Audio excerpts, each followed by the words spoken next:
Good afternoon and welcome to True Crime, Voice for the Voiceless. Hi, I'm Maria. First, I'd like to apologize for not taping the last few weeks. Unfortunately, I had to jump on a plane for a family emergency. Now that I'm back, I will be continuing to post once a week. Today, we're going to discuss the Jackie Vandagriff unaliving case. Let me know in the comments below if you've heard of this case before. Now let's get to it.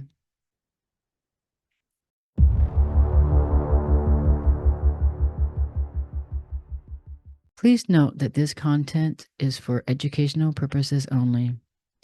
Viewer discretion advised. Today's story begins with a man named Charles Dean Bryant. June 2016, 18-year-old college student Caitlin Mathis met 29-year-old Charles Bryant. She was instantly attracted to him because of his athletic build and tattoos. Now, Charles was a bartender and also a personal trainer. Caitlin was smitten by Charles. She told others he was so kind and he had a lot going for him. But after about a month, Caitlin started noticing odd things about Charles. He started to become extremely possessive, wanted to know where she was at all times, who she was with.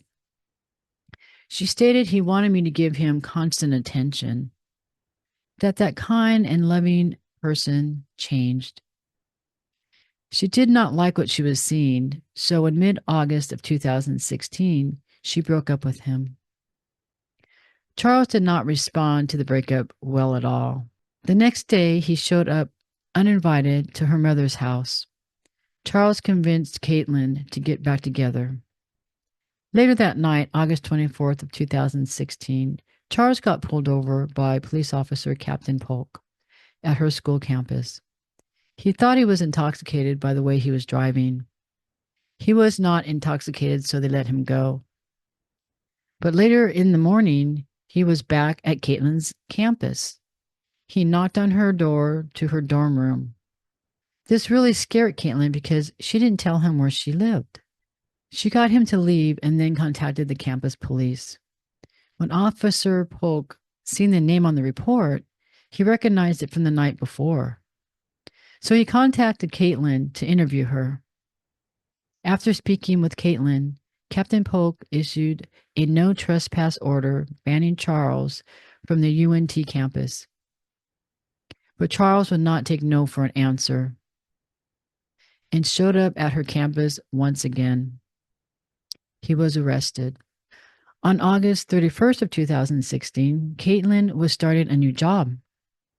Right after she arrived on her first day, she looked up and seen Charles walking through the door.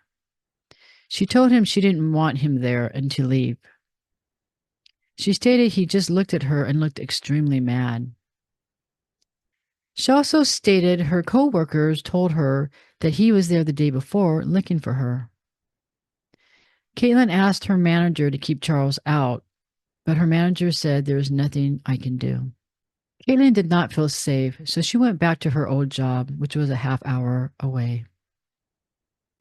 A week later, on September 6th, which would have been their 3rd-month anniversary, Charles showed up again at her dorm door. He knocked on her door. She was so scared, she hid in her dorm mate's closet. She was on the phone with the police, and they asked her to speak up, but she was afraid to talk too loud because she was afraid that Charles would hear her. She could hear him saying, "I know you're in there. Open the door. I have something for you." Charles left flowers and 2-page letter. When the police arrived, he was already gone. The police found Charles outside 10 minutes later. He was in running clothes. He got arrested for trespassing. He posted bond and was out within hours. Now, Caitlin blocked him on all her devices, but he made a new email address and wrote her that same day. He wrote her something that stated, "Here I am, heartbroken and with a criminal record for bringing the girl I love flowers." Now, this guy is something else. I mean, this is, to me, extremely scary. Now, since Charles kept showing up to Caitlin's dorm, even after getting arrested, Captain Polk had his officers go to Charles's home and arrest him for stalking. This was his third arrest in 14 days. Charles posted bond and got out of jail 2 days later. Now, on September 13th, Charles went to Fry Street Public House in Denton, Texas, an area that Caitlin known to frequently go and hang out to meet new people. She mentioned this location to Charles when they were still dating. He arrived at that location at 7 p.m. And around 8 p.m. that same night, 24-year-old college student Jackie Vandagriff showed up at the Fry Street Public House to ask about a job. Jackie went to Texas Women's University in Denton, Texas. She was studying to become a nutritional specialist. Now, Jackie was known to be a person who lit up the room when she walked in. She loved helping others and meeting new people, and she loved animals. Shortly after she arrived, Charles approached her and they started having a conversation. 45 minutes after talking with Charles, she posted on her Twitter, "I'm glad I decided to get off Twitter and walk to a bar." Now, about 9 p.m., Jackie left with Charles and a bartender. The three of them went to a different bar called Shots and Crafts. They started talking to a group of women that were sitting at the bar. They all hung out for a while, but then around 9:45, it started raining really hard, so they all decided to leave. The other girls left while Jackie left with Charles. There was surveillance showing Jackie sitting in a car while he went into the store. This is the last time Jackie was seen alive. In the early morning of September 14th of 2016, a body was discovered in a park near Grapevine Lake. Someone had seen something burning and called the police. They discovered a body burning, and it was in a blue kiddie pool. It was burnt so bad they couldn't tell the gender that it was. It had its limbs dismembered and the heart was taken out. Investigators were able to get fingerprints off the body. The woman was identified as Jackie Vandagriff. The day after Jackie's body was found, a post went up on her Twitter saying, "I never knew I could feel like this." The police suspect it was a message from the person that unalived Jackie. They were trying to figure out who Jackie was with that night. They had some luck when they found the women Jackie and Charles had been talking to the night before at the bar.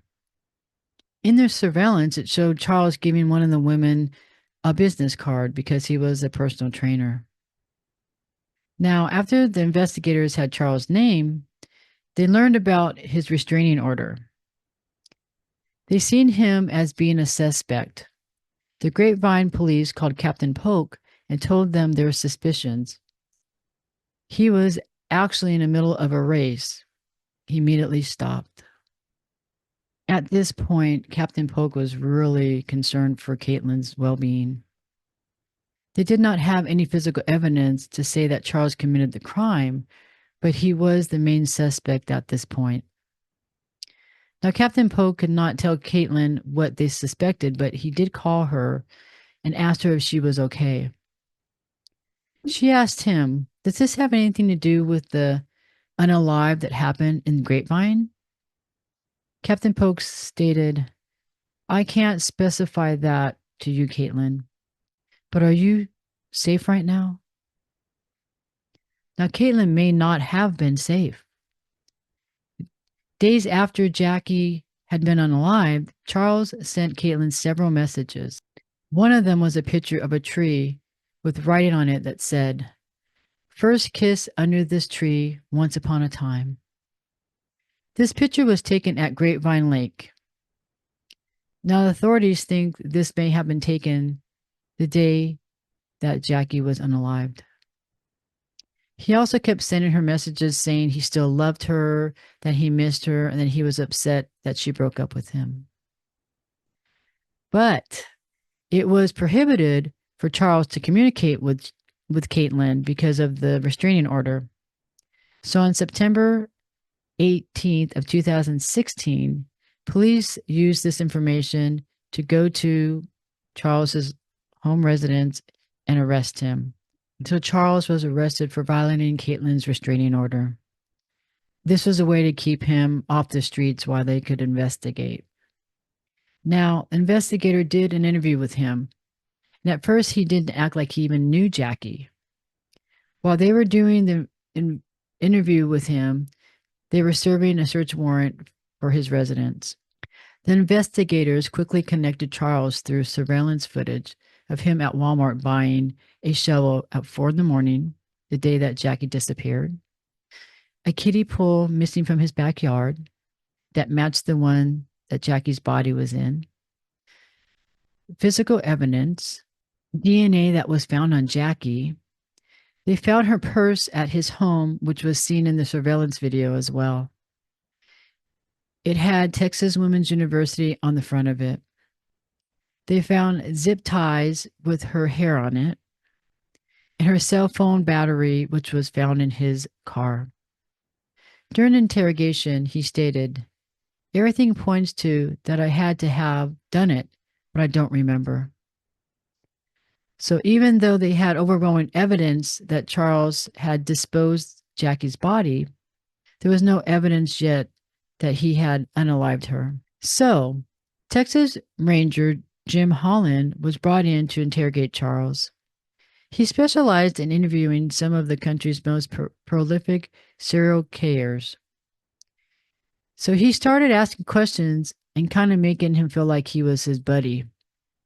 He even bringing in pizza and asking questions. At first, Charles kept saying he didn't remember doing anything, but Texas Ranger Jim Hollard felt he was not being truthful. So he said to Charles, "Let's do some mind exercises so we can help you remember, go back to that time." Then all of a sudden, Charles went from he didn't remember anything, he didn't remember Jackie, to he remembered seeing her come into the bar. He said she came into the bar looking for a job, and that later he offered her a ride because it was raining. Then the investigator said, "Was this all about Caitlin? Did you picture her as your ex-girlfriend or something like that?" He felt at different points that Charles' answers were a bunch of nonsense. Eventually, Charles started talking, but then stated they had consensual relations and she wanted to be choked with a zip tie that he just so happened to have in his car, that it was an accident. He explained in detail how he dismembered her body and how she was in trash bags, how he wrapped her in a kiddie pool and he burned it to cover up evidence. Charles was arrested for the unaliving of Jackie Vandagriff. He went to trial on April 2018, 2 years after the unaliving. The prosecutors wanted Caitlin Mathis to be able to testify in the trial to talk about the stuff that Charles did to her. They felt that jurors may want a motive, but the judge would not allow it. During the trial, Charles stuck to his story, stating that they had rough relations and it was an accident. But the forensic evidence proved that they did not have relations at all. After a week of testimony in April 2018, the jurors sentenced Charles Bryant to life in prison for unaliving Jackie Vandagriff. He is serving a life sentence at a state prison in Amarillo, Texas, and is eligible for parole in 2046. After he was sentenced, Caitlin stated she is afraid he will come back and try and unalive her or someone she cares about. She also stated she feels guilty at times, wishing she could take Jackie's place, that he wanted to unalive her, but instead he unalived Jackie. Do you think Charles unalived Jackie because he was thinking about Caitlin? Let me know in the comments below. Did this story make you think any differently about going to a bar by yourself? Let me know that also in the comments below. Thank you so much for watching True Crime Voice for the Voiceless.